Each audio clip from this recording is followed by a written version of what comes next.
കാട്ടാളൻ നമ്മുടെ Peppa നായനാക്കി Paul George സംവിധാനം ചെയ്ത് വലിയ ഹൈപ്പുണ്ടാക്കി കാട്ടാളൻ ഞാൻ കണ്ടു കഴിഞ്ഞു. പക്ഷേ തിയേറ്ററിൽ നിന്ന് വരുന്ന ഒറ്റവാക്കിൽ പറഞ്ഞാൽ അടി വെടി കുത്ത് വെടിവയ്പ്പ് ഈ സിനിമ അത്രയേ ഉള്ളൂ.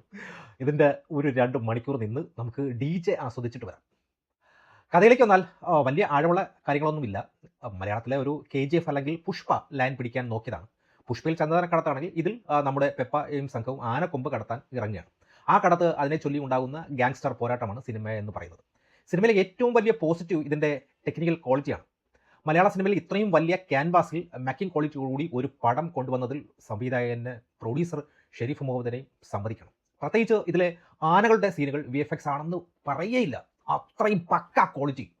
ഛായാഗ്രഹണവും കളറിങ്ങും എല്ലാം ഇൻ്റർനാഷണൽ ലെവലിലാണ് എടുത്തു വെച്ചിട്ടുള്ളത്. അതുപോലെ തന്നെ അഭിനേതാക്കളിലേക്ക് വന്നാൽ വില്ലനായി വന്നിട്ടുള്ള സുനിൽ ത്രൂ ഔട്ട് ഹെവി ലുക്കിലാണ് വന്നിട്ടുള്ളത്. ജഗദീഷ് ചേട്ടൻ വളരെ ചെറുപ്പം, നല്ല ലുക്ക്. പിന്നെ തുഷാർ വിജയൻ്റെ ഒരു ചെറിയ ഫൈറ്റോടുകൂടി സീനൊക്കെ തിയേറ്ററിൽ നല്ല കിടിലമായിരുന്നു. പിന്നെ നമ്മുടെ ഇൻഫ്ലുവൻസർ ഹാൻഷ, പുള്ളിക്ക് പടത്തിൽ ഡയലോഗും ഇല്ല, പാവം നായകൻ്റെ വലം കൈയായിട്ട് നിൽക്കുന്നു. ഒരു കിടൽ ഫൈറ്റ് സീനുണ്ട് പുള്ളിക്ക്, അത്രേ ഉള്ളൂ.